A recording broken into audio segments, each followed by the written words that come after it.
De vous retrouver sur ce plateau pour vous informer bien sûr sur Télé 50.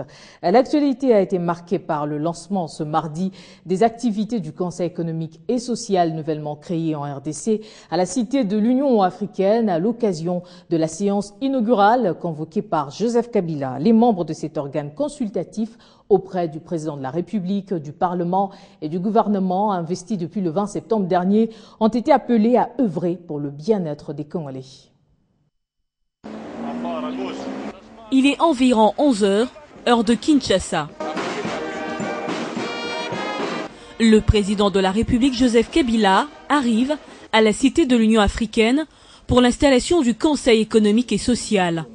Membres des différentes institutions nationales et internationales sont ici réunis en séance inaugurale. Cet organe est composé de 68 membres désignés selon chaque catégorie professionnelle du pays.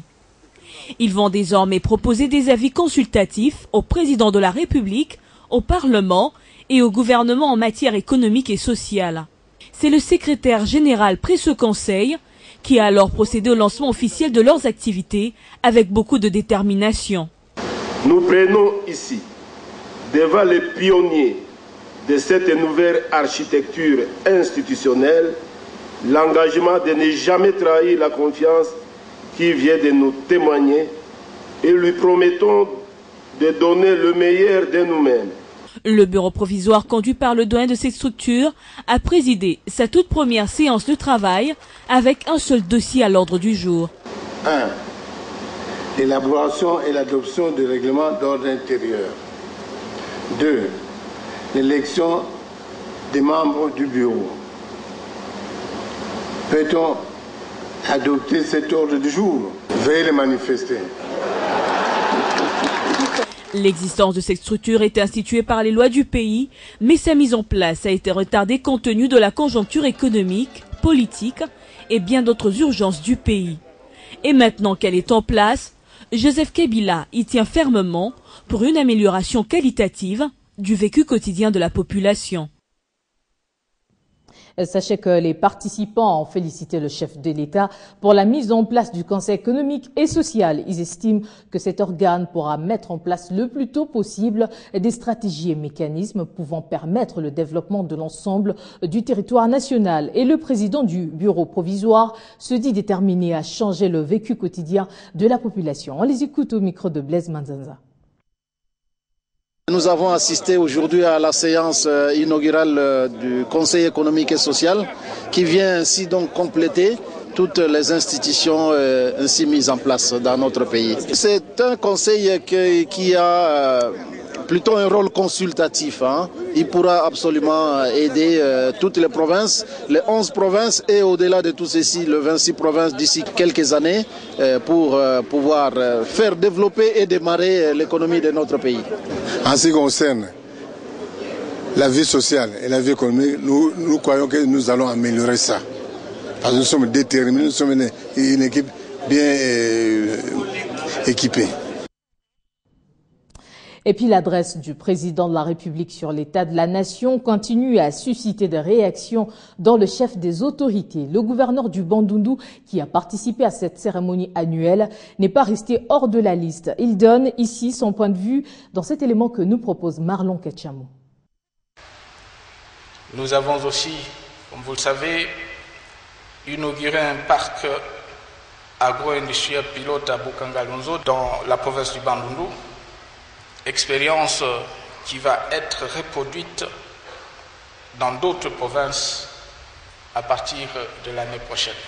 C'est un aspect qui a constitué l'un des points essentiels lors du discours-programme du chef de l'État en 2011.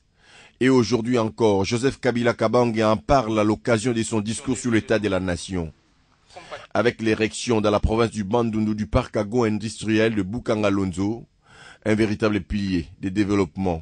Nous saluons la décision qu'il a prise d'instruire le gouvernement central pour donner les moyens à l'agriculture, pour ouvrir le microcrédit, financer l'agriculture paysanne, regrouper le village.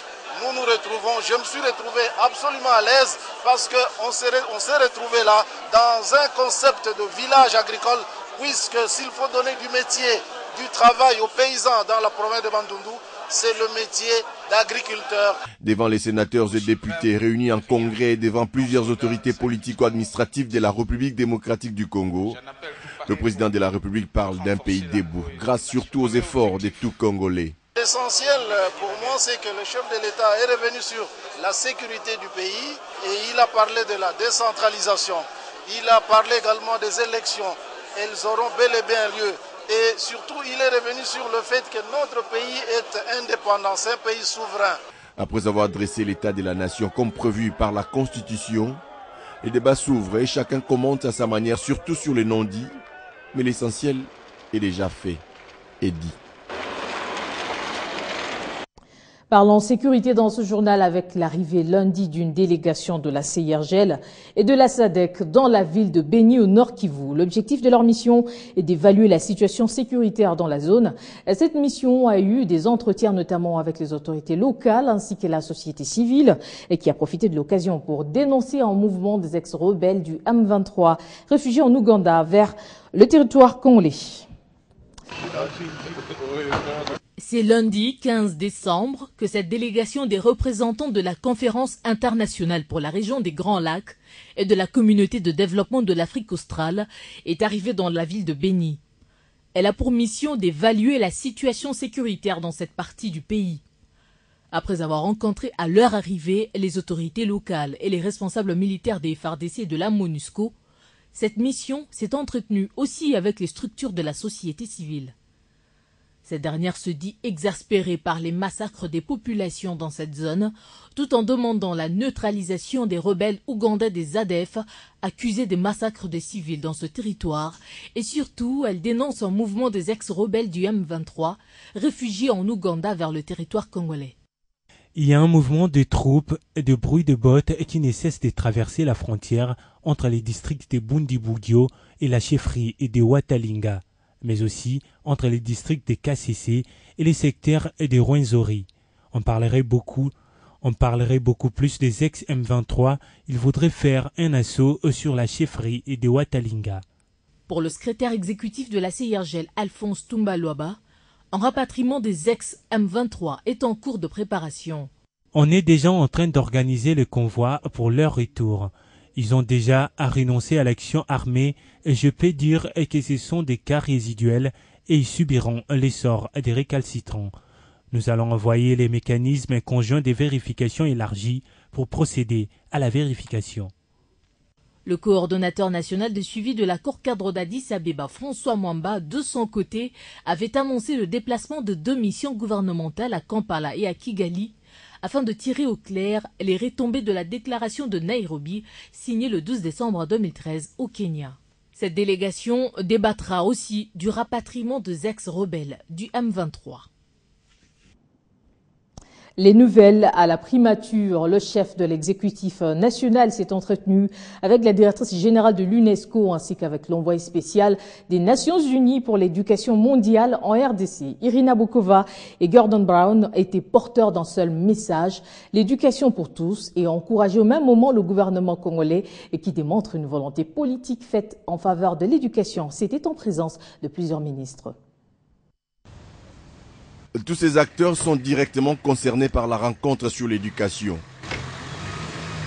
À la primature, tous sont venus car l'éducation constitue une véritable préoccupation pour le gouvernement qui veut accomplir la vision du chef de l'État, celle de faire de la République démocratique du Congo un pôle d'intelligence. À l'intérieur, Matata Ponyo attend recevoir ses invités devant les emblèmes de la RDC et celui de l'UNESCO, avant de rejoindre les autres qui attendent participer à la table ronde. Le Premier ministre s'entretient avec les DG de l'UNESCO, Irina Bokova, et l'envoyé spécial des Nations Unies pour l'éducation, Gordon Brown. Après briefing, c'est dans cette salle où les différents ministres et membres de l'UNESCO sont déjà présents que va se tenir la rencontre. L'éducation constitue un élément central du programme du président Kabila. Il considère l'éducation comme un moteur de la croissance économique. Il était question de voir comment l'UNESCO va davantage accompagner la RDC en vue d'assurer une éducation de qualité. Il y a une compréhension, pas seulement sur l'importance de l'éducation pour la croissance économique et l'inclusion sociale, mais aussi, je dirais, une très fort engagement vers la qualité de l'éducation, parce qu'on a parlé de la formation des enseignants et tout ce qui doit accompagner la construction des écoles, le grand programme lancé par Monsieur le Président, 1000 écoles chaque année, qui est vraiment quelque chose d'impressionnant. Matata Polo n'a pas manqué de faire visiter à ses hôtes les jardins des Premiers, un site touristique, et les majestueux fleuves Congo. Ce n'est pas une visite des routines de tous les vendredis, rassurez-vous, car Irina Bokova revient sur l'engagement du gouvernement congolais à appuyer l'éducation. Nous partageons la même passion, la passion pour l'éducation, comme Monsieur le Premier ministre a dit, après le rendez-vous avec le Président.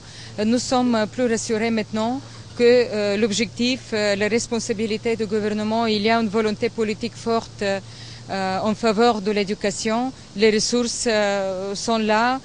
Nous avons eu une réunion avec plusieurs ministres, le ministre des Finances, c'était un autre membre du gouvernement. Cette institution veut non seulement baisser le nombre d'enfants non scolarisés, mais arriver à 0 enfant non scolarisés, et elle compte pour cela sur la volonté de l'État congolais. Ça casse au MLC. Vu la situation judiciaire contraignante de Jean-Pierre Bemba, actuellement détenu à la CPI, le collège des fondateurs du mouvement pour la libération du Congo, représenté notamment par Boniface Yemba, Angélique Milemba, doute de l'authenticité du message nommant F. Bazaïba au poste de secrétaire général du parti. La décision a été rendue publique dimanche par l'inspecteur général du MLC, Jacques Julie, et serait selon lui prise par son président national. Vous avez suivi que le président national, prenant compte de la situation qui est au parti, la nomination de certains de nos amis dans l'équipe gouvernement de la majorité, il fallait absolument mettre en place une nouvelle équipe et il est évolu, après consultation de l'instance du parti, est tombé sur Mme Kosaïda. Une décision qui intervient alors qu'une confusion régnait au sein du mouvement pour la libération du Congo, à la suite des nominations de Thomas Louaka, Germain Kambinga et Omer Igouaké dans le nouveau gouvernement de cohésion nationale. Mais comment le président national du parti a-t-il pu signer ces documents?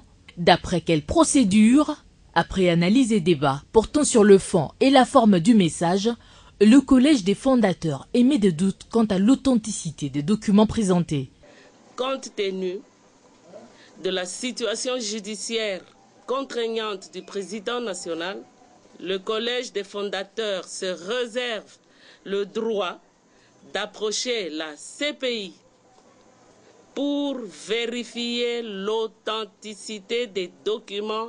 Le collège rappelle que la déclaration du 9 décembre avait clos le débat sur la question de la participation des hauts cadres du parti au gouvernement de cohésion nationale.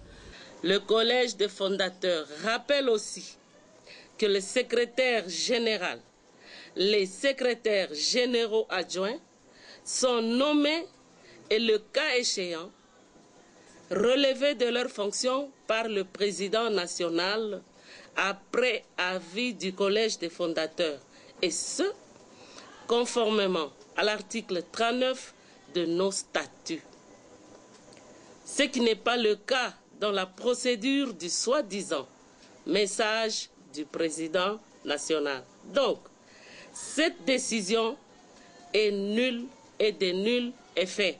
En tout cas, une décision qui, selon le collège, risquerait de compromettre la procédure judiciaire du dossier Jean-Pierre Bemba, détenu à La Haye et à qui le collège des fondateurs réitère son soutien moral et sa loyauté. Avec Dieu, nous vaincrons.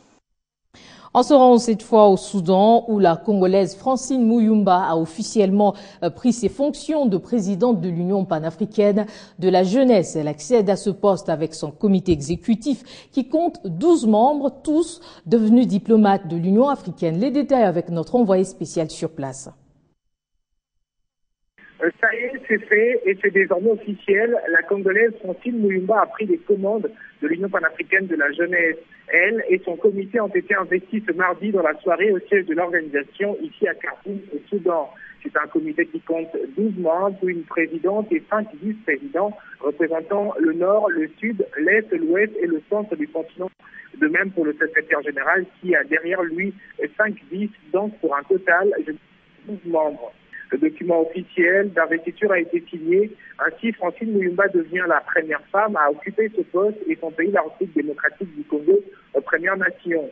Par la suite, la nouvelle présidente et son équipe ont visité le bâtiment qui abrite les bureaux de la structure.